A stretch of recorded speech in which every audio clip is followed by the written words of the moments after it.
Alright, before I start this video, I just want to give credit to Lust4Power. He's another small YouTuber, and, I went to publish this video, and his video just popped up on my feed. I'm like, mother effer. I mean, the similarity between these two builds is just uncanny. I mean, we're both even using Vindictive, which just wow. But yeah, so, credit him, but, I'm still going to release a video because obviously I spent time working on it. He just beat me to it. So, well done. Alright, so when TU10 dropped, obviously there was plenty of options. And then, of course, I got the Vile Mask and just, I was just trying to think of what kind of cool, fun creations can you make with this.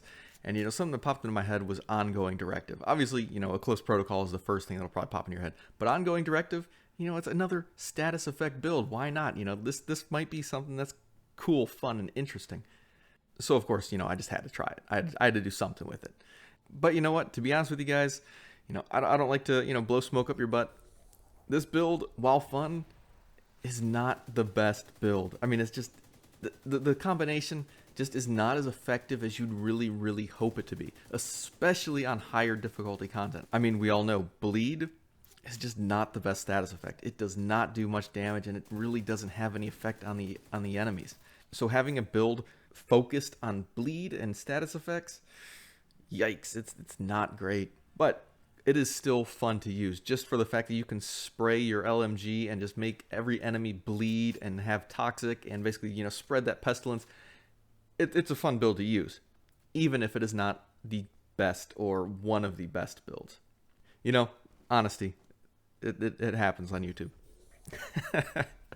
But anyway, the whole idea with this build is basically just to apply status effects and just, get all these debuffs on the enemy. And that's basically what I'm doing. Getting the pestilence active. I'm getting the toxic from the vial active. I'm getting my hollow point bleed ammunition active. And with my chest piece, I also have the ability to actually blind the enemy. So I can use blind and confuse just basically as a deterrent for the bigger enemy. So, if I get overwhelmed by a tank or whatever, I can use that and give myself a little bit of space. Or I can use that as a moment to actually just unload fully onto them to give them a full, pestilence stack. But as I implied, there's a huge difference between crafting theory and in-game mechanics. And unfortunately, this one is just not as good or as dominant as I would really hope it to be. I'm still going to be working on it, still going to be making some changes to it. But the main thing I want to get across to you guys is, if you were looking at this, if you were thinking about this, look, it takes a lot of time to grind for specific pieces, especially if you want like perfect rolls on everything.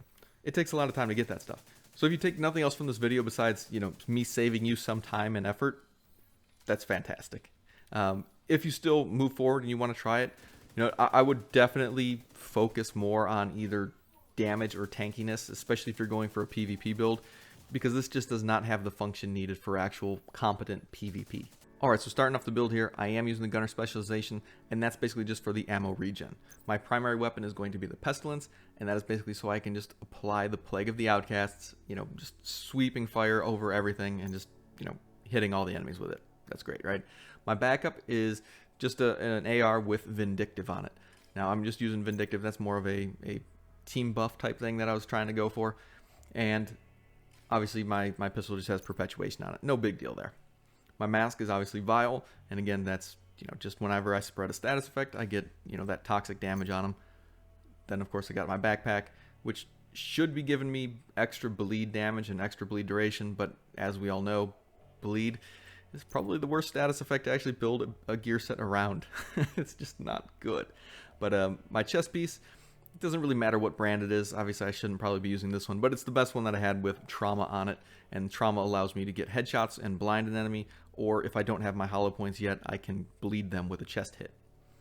My gloves, again, another ongoing directive. Rolled a status effect, no surprise there. Pretty much everything status effect. That's the goal I was going for. Status effect is probably the worst one to go for.